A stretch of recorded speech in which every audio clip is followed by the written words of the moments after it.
கிடங்கில் புகுந்து தன்னைத்தானே தீ வைத்துக் கொண்டு ஆயுத கிடங்கை அழித்தார். போரின் வெற்றிக்கு பின் வேலு நாச்சியார் சிவகங்கை சீமையின் முதல் ராணியாக முடிசூட்டப்பட்டார். இவரே இந்தியாவின் முதல் பெண் விடுதலை போராட்ட வீராங்கனை ஆவார். சிவகங்கை மாவட்டம் சூரக்குளம் கிராமத்தில் கட்டப்பட்டுள்ள வீரமங்கை வேலு நாச்சியார் நினைவு மண்டபம் ராணி வேலு நாச்சியார் நினைவு தபால்தலை இந்திய அரசால் 2008 வெளியிடப்பட்டது.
உள்ளே தாக்குதலை தொடங்கியது நமது ஆண்கள் படை பிரிவினரும்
நேரத்தில் கொண்டிருக்கும் பெரும் கூச்சலடைந்தது.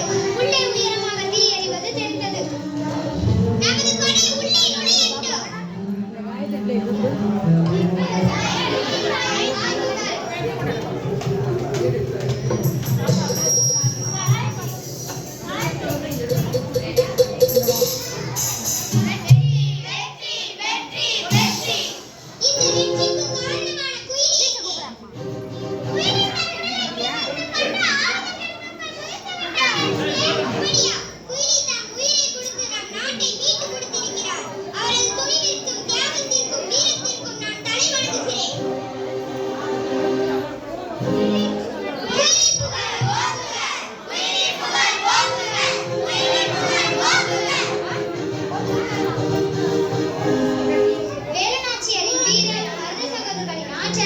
ஐவரனின் உதவி அவற்றோடு குயிலியின் தியாகம் சேர்ந்ததால் சிவகங்கை மீட்கப்பட்டது.